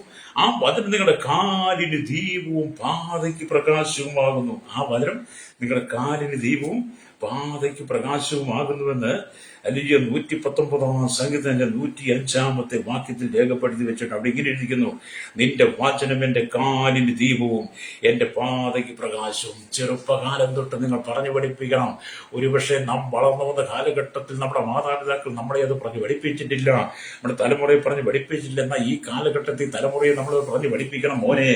മോളെ, കർത്താവിന്റെ വചനമാണ്. കർത്താവിന്റെ വചനം നിന്റെ കാലിന് ദീപമായിരിക്കണം, അതിന്റെ പാതയ്ക്ക് പ്രകാശമായിരിക്കണമെന്ന് നിന്റെ മക്കളെ നീ പറഞ്ഞു പഠിപ്പിച്ചാൽ ദൈവവചനത്തിലൂടെ മാത്രമേ അവർ യാത്ര ചെയ്യുള്ളൂ. ഹല്ലേലൂയ. ദൈവവചനം ജീവിതത്തെ വഴി നടത്തുന്നതാണ്, ശുദ്ധീകരിക്കുന്നതാണ്, നേരായ വഴിയിലേക്ക് കൊണ്ടുപോകുന്നതാ വചനം. പാപത്തെ നാം നീക്കിക്കളയുന്ന വിശുദ്ധിയെ ദൈവം നമ്മളിലേക്ക് തരുന്നതാ വചനം. അതുകൊണ്ട് നീ മാനസാന്തരപ്പെടണം, രക്തം ചെയ്യാം. ഹല്ലേലൂയ. ഇന്ന് പകൽ പരിശുദ്ധാത്മാവ് ചില കുടുംബങ്ങളോട് പറയുന്ന ദൂത്, നിന്റെ കുടുംബം ക്രമീകരിക്കപ്പെടാനുണ്ട്, ശുദ്ധീകരിക്കപ്പെടാനുണ്ട്. നീ നിന്റെ തലമുറയും നീ നിന്റെ കുടുംബത്തിന്റെ അവസ്ഥയും പാപത്തിന്റെ മാലിന്യങ്ങൾ വീണ് കിടക്കുകയാണ്. ചണ്ടി കൂമാരങ്ങൾ നിന്റെ കുടുംബത്തിനകത്ത് നിറഞ്ഞുകൊണ്ടിരിക്കുക. ആർക്കും വേണ്ടാത്ത വേസ്റ്റുകൾ പോലെ നിന്റെ കുടുംബം, നിന്റെ ജീവിതം മാറിക്കൊണ്ടിരിക്കുന്ന മകൾ മടങ്ങി വന്ന് മാനസാന്തരപ്പെട്ട് കർത്താവായ യേശുക്രിസ്തുവിന്റെ വചനം കേട്ടുകൊണ്ട് ആ വചനം നിന്റെ ഹൃദയത്തിൽ സംഗ്രഹിച്ചാൽ നിനക്ക് വിശുദ്ധ ജീവിതം നയിക്കാൻ കഴിയും. ദൈവത്തോട് പാപം ചെയ്യാതിരിക്കുവാനുള്ള നല്ലൊരു ഹൃദയം നിനക്കുണ്ടാകട്ടെ. രക്തം ചെയ്യും. പാപത്തെ വിട്ട് മടങ്ങി വാ. ഹല്ലേലൂയ. അതുകൊണ്ട് ലോകവും പാടുള്ള പല രാജ്യങ്ങളിൽ നീ ശ്രദ്ധിച്ചു നോക്കണം. ഏതെല്ലാം രാജ്യങ്ങൾ വേദപുസ്തകത്തിന് പ്രാധാന്യം നൽകിയോ ലോക രാജ്യങ്ങൾ പഠിച്ചു നോക്ക്. വേദപുസ്തകത്തിന്, സത്യവചനത്തിന്, യേശു ക്രിസ്തുവിന് പ്രാധാന്യം നൽകിയ ലോക രാജ്യങ്ങളെല്ലാം കർത്താവിനെ ഉയർത്തിയിട്ടുണ്ട്. രാജ്യങ്ങളെല്ലാം അനുഗ്രഹിക്കപ്പെട്ടിട്ടുണ്ട്. ഏതെല്ലാം രാജ്യങ്ങൾ കർത്താവിനെയും വേദപുസ്തകത്തെ മറന്നോ അവിടെയെല്ലാം തകർച്ച വന്നിട്ടുണ്ട്. വേദപുസ്തകത്തെ പിച്ചു ചീന്തി വലിച്ചു കീറി കളഞ്ഞവരും ചുട്ടുകരിച്ച് കളഞ്ഞവരും ദൈവസഭ അടിച്ചവരും ദൈവദാസന്മാരെ ഉപദ്രവിച്ചവർ ക്രൈസ്തവ മനുഷ്യന്മാരെ കീറിവരും മുറിച്ചുകളിൽ രാജ്യം, ദേശം, സംസ്ഥാനം ഏതുമായിരുന്നാലും ദൈവത്തിന്റെ കോപമേൽ വരും. ആ കുടുംബങ്ങളിൽ വരും. ഈ വചനത്തെ ഉയർത്തുകയാണെങ്കിൽ നിന്നെ ദൈവം ഉയർത്തും. സത്യവേദപുസ്തകത്തെ ഉയർത്തിയാൽ നിന്റെ ഹൃദയത്തിൽ അത് നീ പ്രായോഗിക ജീവിതത്തിൽ നിന്റെ പ്രവർത്തനം ഈ സത്യവേദപുസ്തക ഈ വചനത്തെ നീ ഉയർത്തിയാൽ ദൈവം നിന്നെ ഉയർത്തുക തന്നെ ചെയ്യും. രക്തം ചെയ്യും. നിന്റെ കഷ്ടങ്ങൾ മാറും, നിന്റെ സങ്കടങ്ങൾ മാറും, ദുഃഖങ്ങൾ മാറും, നിരാശകൾ മാറും, വേദനകൾ മാറും, ശാപങ്ങൾ മാറും, ബന്ധനങ്ങൾ മാറും. ആ വിചാരം, മന്ത്രവാദ, കൂടോത്ര, സൂത്ര, ദുർഭൂത ബന്ധനങ്ങളിൽ നിന്ന്, ദുർശക്തികളുടെ കയ്യിൽ ദൈവം തന്നെ വിടിവിക്കും. ജഡത്തിന്റെ പ്രവർത്തി ദൈവം തന്നെ വിടിവിക്കുക തന്നെ ചെയ്യും. നിന്റെ ഉള്ളിൽ മാനസാന്തര അനുഭവം ഉണ്ടാകും. അതുകൊണ്ട് മാനസാന്തരത്തിന് യോഗ്യമായ ഫലം കായ്ച്ചുകൊണ്ട് നിന്റെ മക്കൾക്ക് നീ പ്രായോഗിക ജീവിതം വെളിപ്പെടുത്തി കൊടുക്കുക.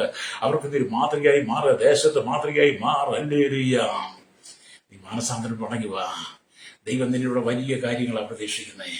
ദൈവം നിന്നിലൂടെ വലിയ കാര്യങ്ങൾ പ്രതീക്ഷിക്കുമ്പോൾ ദൈവത്തിന് വേണ്ടി ഇത് ചെയ്യുവാൻ നീ തയ്യാറായിരിക്കണം. ഹല്ലേലൂയ. അതുകൊണ്ട് എന്നെ കേൾക്കുന്നവർ ഈ വിക്ടോറിയ രാജ്ഞി വേദപുസ്തകത്തെ ഉയർത്തിപ്പിടിച്ചുകൊണ്ട് ഈ വേദപുസ്തകമാകുന്ന എന്റെ ദേശത്തിന്റെ ശ്രേഷ്ഠതയ്ക്ക് കാരണമെന്ന് ഉച്ചത്തിൽ പറഞ്ഞു. ഹല്ലേലൂയ. അത് കേട്ട കർത്താവ് ബ്രിട്ടീഷ് സാമ്രാജ്യത്തെ അനുഗ്രഹിച്ചു. എന്നാൽ ഇന്ന് വേദപുസ്തകം മറന്ന് ലോകത്തിന്റെ അപമാന ചിഹ്നമായി മാറിയ ആ രാജ്യം കാണപ്പെടുന്നു. ബ്രിട്ടീഷ് രാജ്ഞി ഹല്ലേലൂയ വിക്ടോറിയ പറഞ്ഞു, ഈ സത്യവേദ പുസ്തകമാണ് എന്റെ രാജ്യത്തെ ഉയർത്തിയത്. എന്റെ രാജ്യത്തെ ഇത്രമാത്രം ഉയർത്തി തന്നത്, ഇത്രമാത്രം രാജ്യത്തെ നന്മയിലേക്ക് കൊണ്ടുവന്നത് ഈ വേദപുസ്തകമാണെന്ന് അന്ന് പറഞ്ഞ് ആ വിക്ടോറിയ രാജ്യം പറഞ്ഞത് കേട്ട അന്ന് നമ്മുടെ കർത്താവ് എന്ത് ചെയ്തു? ആ രാജ്യത്തെ അനുഗ്രഹിച്ചു. പിന്നത്തേതിൽ ആ രാജ്യം പാപത്തിലേക്ക് പോയി, ശാപത്തിലേക്ക്, ലോകത്തിന്റെ ഇഷ്ടങ്ങളിലേക്ക് പോയി കഴിഞ്ഞപ്പോൾ പിന്നെ എന്ത് ചെയ്തു? ലോകത്തിന്റെ ആ രാജ്യം ഒരു അപമാന രാജ്യമായി മാറി. ഹല്ലേലൂയ. ബ്രിട്ടീഷ് അരമനയിൽ വിവാഹമോചനങ്ങളും തർക്കങ്ങളും തുടങ്ങി. എത്ര പരിതാപകരം! ബ്രിട്ടീഷ് അരമനയ്ക്കകത്ത് വിവാഹമോചനങ്ങളും തർക്കങ്ങളും മറന്നു വേണ്ട അതിനുള്ള പരിഹാര ക്രിയകളൊക്കെ തുടങ്ങി. എന്താ? ദൈവത്തെ മറന്നുപോയി നിന്റെ കുടുംബത്തിനകത്ത് പാപം വർദ്ധിക്കും. ദൈവത്തെ മറന്നുപോയി നിന്റെ കുടുംബത്തിൽ ശാപം പെരുകും. സോദാവി, നീ മടങ്ങി വാ. ഞാൻ വായിച്ച വചനത്തിലേക്ക് വരട്ടെ. 119 സങ്കീർത്തനം 11 വാക്യമാണല്ലോ വായിച്ചത്. എന്താണ് അവിടെ വായിച്ചത്? ഞാൻ നിന്നോട് പാപം ചെയ്യാതിരിക്കുന്നതിന്റെ വചനത്തെ ഹൃദയത്തെ സംഗ്രഹിക്കുന്നു. അത് ഈ തിരുവോണ നാളായെന്ന് പറഞ്ഞ് കേരളീയർ തിരുവോണം ആഘോഷിക്കുമ്പോൾ മലയാളി എവിടുണ്ടോ അവിടെ ഓണം ആഘോഷിക്കുമ്പോൾ നീ മദ്യപിച്ച് നീ ഓടയിൽ കിടക്കരുത്. മദ്യപിച്ച് നീ ചെടിക്കുട്ടി കിടക്കരുത്. മദ്യഷാപ്പിന് മുമ്പിൽ പോയി നീക്കരുത്.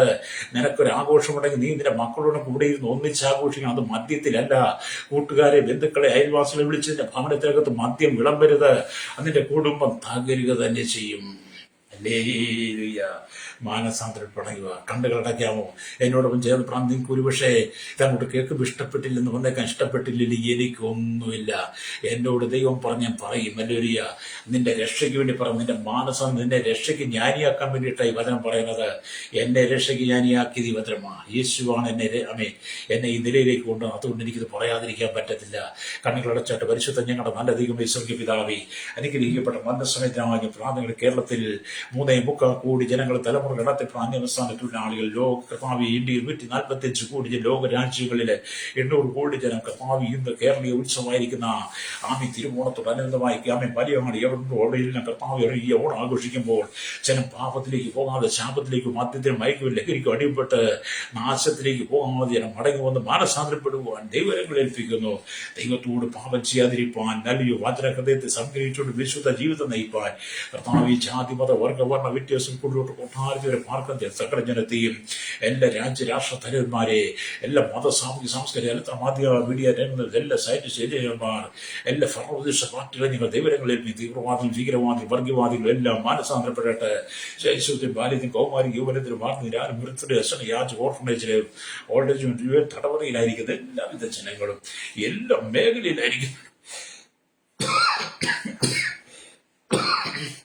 മാനസാന്തരപ്പെട്ട് മടങ്ങി വന്ന് വചനം ഗ്രഹിക്കുന്നതിനായി ഈ ജനത്തെ അവിടുത്തെ കരങ്ങൾ ഏൽപ്പിക്കുന്ന കർത്താവേ, ജനത്തിന് പാപത്തിന് വിടിവിക്കണമേ.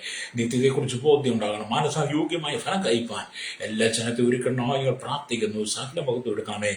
ദൈവമക്കളെ ദൈവദാസന്മാരെ പ്രത്യേകമായി ഓർത്ത് പ്രാർത്ഥിക്കുന്നു. അവരായിരിക്കും സ്ഥാനങ്ങളെല്ലാം സൂക്ഷിക്കണമേ. ജയിലിൽ കിടക്കേണ്ട ദൈവമക്കളുണ്ട്, അവർക്ക് മോചനം കൊടുക്കണമേ. പീഡയുടെ ദാരിദ്ര്യം അനുഭവിക്കാറുണ്ട്, അവർക്ക് നമ്മുടെ രോഗികളായിരിക്കും സൗഖ്യം കൊടുക്കണമേ. സകല മുഖത്ത് കൊടുക്കണം യേശുവിന്റെ നാമത്തിൽ തന്നെ. ആമേൻ, ആമേൻ.